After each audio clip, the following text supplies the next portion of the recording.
सबसे पहले समाज में जन्मे सभी संतों, गुरुओं, रहबरों को श्रद्धा सुमन अर्पित करते हुए महामना ज्योतिराव फुले साहब,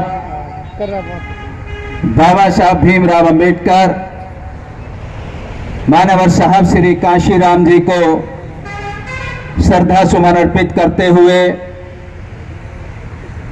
आयरन लेडी बहन कुमारी मायावती जी, उत्तर प्रदेश विश्व का सबसे बड़ा सूबा, 4 बार रही सफल मुख्यमंत्री, उनको अपना आदर्श नेता मानकर आज श्री रिम्पी सैनी जी के इस ज्वाइनिंग प्रोग्राम के मुख्य मेहमान, बहुत ही सम्मानित 4 प्रदेश के प्रभारी, पंजाब, हरियाणा, चंडीगढ़, उत्तर हिमाचल प्रदेश,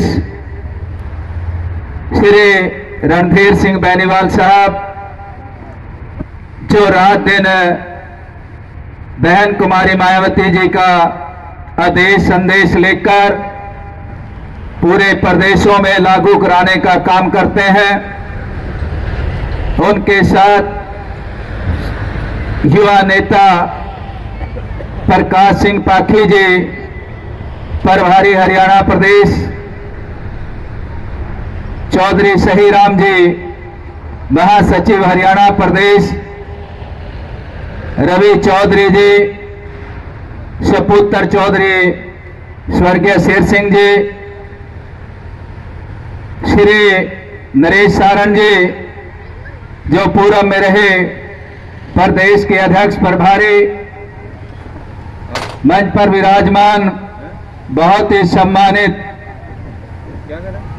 हमारे जिला के अध्यक्ष राहुल जी, मंच का संचालन कर रहे चौधरी अतर सिंह जी, अनंत राम जी, बहुत ही सम्मानित धर्मपाल तिगरा जी, जो पार्षद हैं, ऋषिपाल जी, मेरे समक्ष बैठे तमाम बहुजन समाज पार्टी को चाहने वाले कार्यकर्ता और मातृशक्ति, मुझसे पहले सम्मानित साथियों ने अपनी अपनी बात को आप तक पहुंचाने का काम किया।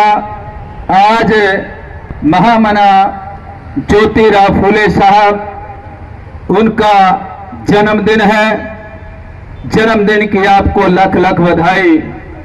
सम्मानित साथियों, इन महापुरुषों की प्रतिमा इधर लगी है और इन प्रतिमा पर आप लोगों ने सभी की तरफ से पुष्प अर्पित हुए। सम्मानित साथियों, आज हम अपने फोर फादर का भी, अपने दादा का, अगर हम आपसे नाम पूछें, आप अपना नाम बताएं कि कौन बता सकता है कि फोर फादर का क्या नाम था? कम लोगों को पता है, लेकिन इन महापुरुषों ने समाज के लिए इतना बड़ा त्याग, तपस्या, बलिदान किया। आज हम इस आजाद देश के अंदर खुली खुली सांसें लेते हैं। सम्मानित साथियों, महामना ज्योतिराव फुले साहब, उनको इसलिए याद किया जाता है कि उन्होंने 1848 के अंदर एक इतना बड़ा सैलाब तैयार किया, जिस टाइम अंग्रेजी हुकूमत के अंदर औरत जाति के लिए भी वहां पर औरत के लिए अधिकारों की लड़ाई लड़ रहे थे। लेकिन इधर महात्मा फुले साहब ने यहां पर शिक्षा की ज्योति जलाकर, और शिक्षा की ज्योति का आगाज यहां से शुरू किया, और कहने और करने में उनके कोई फर्क नहीं था। उन्होंने अपने घर से शुरुआत की। जिस समय इस देश के अंदर ये कहा गया कि ढोल ढोर पशु शूद्र नारी ये सब तारण के अधिकारी, लेकिन उन व्यवस्था को तब्दील करने के लिए महात्मा फुले साहब ने, उस मसीहा ने ऐसा वहां पर सैलाब खड़ा किया। वहां माता सावित्रीबाई को, अपनी धर्मपत्नी को सबसे पहले पढ़ाकर अगर इस देश के अंदर किसी को प्रथम शिक्षिका का कोई खिताब दिया जाता है इस देश के अंदर, वो सावित्रीबाई को है। तो सम्मानित साथियों, और सावित्रीबाई ने घर पे ना बैठकर उन्होंने गली कूचे में जाकर, दलित बस्तियों में जाकर दलितों को शिक्षा देने का काम किया। ये बहुत बड़ी बात है। लेकिन दूसरी तरफ आप षड्यंत्र नहीं समझ पा रहे। जिस महापुरुष ने इतनी तपस्या के बाद इस देश के अंदर शिक्षा की ज्योति जलाने का काम किया, चिराग योजना के तहत इस बीजेपी सरकार ने, इस खट्टर सरकार ने चिराग योजना के तहत उस चिराग को, उस शिक्षा के चिराग को बुझाने का काम किया। आप लोग देखते हैं कि शिक्षा, जो बाबा साहब और महात्मा फुले की सोच थी कि शिक्षा के दरवाजे खुले होने चाहिए, यहां पर से ज्योति बुझाने का काम किया और यहां पर निजीकरण लेकर आए और शिक्षा के दरवाजे बंद कर दिए। बहुत से स्कूल बंद करने का काम हुआ। तो सम्मानित साथियों, ये बहुत बड़ा षड्यंत्र, आपके बच्चों को यहां पर अनपढ़ रखने का काम चल रहा। आप नहीं समझ पा रहे कि प्राइवेट स्कूलों को बढ़ावा दे रहे, जहां 10,000, 15,000, 20,000 रुपए वहां पर फीस रखी गई। आपके बच्चे नहीं जा सकते। चाहे वहां पर आप लोग कर्नल ब्राउन की बात करें, आप चाहे दिल्ली पब्लिक स्कूल की बात करें, आप सिंधिया स्कूल की बात करें, आपके बच्चे सोच नहीं सकते उन स्कूलों में जाने के लिए। तो सम्मानित साथियों, हमारे पास बाबा साहब की बदौलत इस देश के अंदर संविधान के तहत गांव-गांव के अंदर स्कूल बने, लेकिन उस शिक्षा को, शिक्षा, सुरक्षा, सम्मान, रोटी, कपड़ा, मकान, इस देश का संविधान ये कहता है कि देश की सरकारों की ये ड्यूटी बनती है कि प्रत्येक नागरिक को शिक्षा, सुरक्षा, सम्मान और रोटी, कपड़ा, मकान मिलना चाहिए। लेकिन सम्मानित साथियों, दूसरी तरफ ये शिक्षा तो छोड़ो, सम्मान तो छोड़ो, आज वे कहते हैं बेटी बचाओ बेटी पढ़ाओ। आज बेटी हमारी सुरक्षित नहीं जब तक हमारी बहन बेटी जो स्कूल से, कॉलेज से, ड्यूटी से जब तक शाम तक अपने घर पर नहीं पहुंचती तो उसके माँ बाप की छाती धड़कती रहती है। तो यहाँ पर 3-3 साल की बच्ची भी सुरक्षित नहीं। तो सम्मानित साथियों, बहन बेटी की सुरक्षा के लिए तो उत्तर प्रदेश की सरकार को आप याद करें कि बहन बेटी की रक्षा के लिए आदरणीय बहन कुमारी मायावती 4 बार उत्तर प्रदेश की मुख्यमंत्री बनी। वहां पर क्राइम को वहां पर खत्म किया गया। वहां पर बहन बेटी सुरक्षित अपनी मर्जी से रात भर तक भी वो सड़कों पर, वो बाजार में जा सकती थी।